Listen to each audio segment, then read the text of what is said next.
Welcome inside the Auerbach Center in Brighton, Mass, where we just heard from Danny Ainge about the busy Celtics offseason coming up. I'm Sierra Goodwill here with Scott Souza, and obviously what everyone wants to hear about is the latest on Kyrie Irving. Is he staying? Is he going? We don't know, but Danny Ainge did say that he hasn't received any indication from the Kyrie Irving camp that he doesn't plan on returning yet. So what did you make of all the comments made today from Ainge? What I made of the comments is that Danny Ainge is not shutting the door on the possibility of Kyrie Irving coming back to Boston. Whether that's a real possibility, I think you can debate. It did not feel during the playoffs, and especially during those final couple of games like of the conference semifinals, that Kyrie Irving was overly enthused about the idea of coming back to Boston. But with Kyrie Irving, you're always cautioned about reading in between the lines. He's an independent thinker. We found out that through the last couple of years, and the Celtics definitely want to keep that option open, at least heading into free agency, that he could return, whether he actually wants to return or whether they even really want him to return. They want to at least keep the idea alive that he might return. Right, we'll let you hear from Ainge here quickly, because he made some interesting comments that Kyrie Irving is not the one to place all the blame for the Celtics' underachievement this season.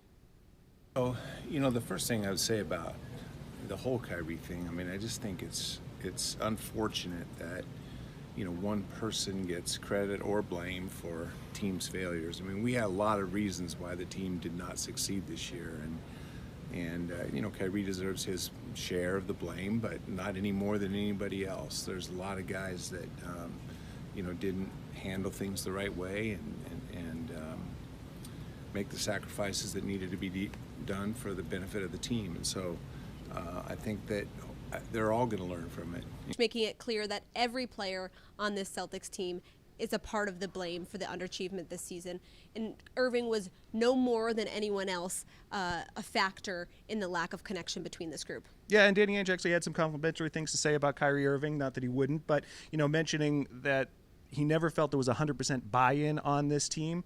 But he did kind of mention that Kyrie and that not everybody separated themselves on this team the way he kind of expected they would over the course of the season. He did make two exceptions to that, mentioning that Kyrie Irving was second-team All-NBA, and he also mentioned Al Horford as a person who really established his role in the team and fulfilled his role in the team. But he kind of lumped everybody else into that big group of guys who, formed that chemistry for a while, but then kind of broke off for a while. So some nice words from Danny Ainge, and surely he hopes that will play well in the Kyrie Irving camp.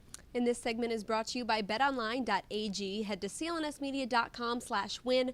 Enter promo code CLNS50 for 50% cash back on your first deposit. And another thing that Ainge said in his press conference was that he will never regret the decision to trade for Kyrie Irving. Now, to me, that sort of seems like he's talking in past tense, like he'll never regret that he did that. What did you make of that statement? Well, my take on that one is that, Danny Ainge has always said that he's willing to take the risk if it means the chance at a title. And going back 2 years, as successful as that team was the year before, he didn't feel that team in its current inclination would be able to contend with Isaiah Thomas, with Jay Crowder, with Avery Bradley. You needed to take that next step. Kyrie Irving represented that next step. Now, if Kyrie Irving doesn't re-sign with the team, the trade was not ultimately a success. I think what he's saying, and what a lot of people probably feel, is it was worth the risk at the time, even if it doesn't work out. For all of your Celtics offseason coverage, make sure to head to our website at clnsmedia.com and subscribe to our YouTube channel at CLNS Media.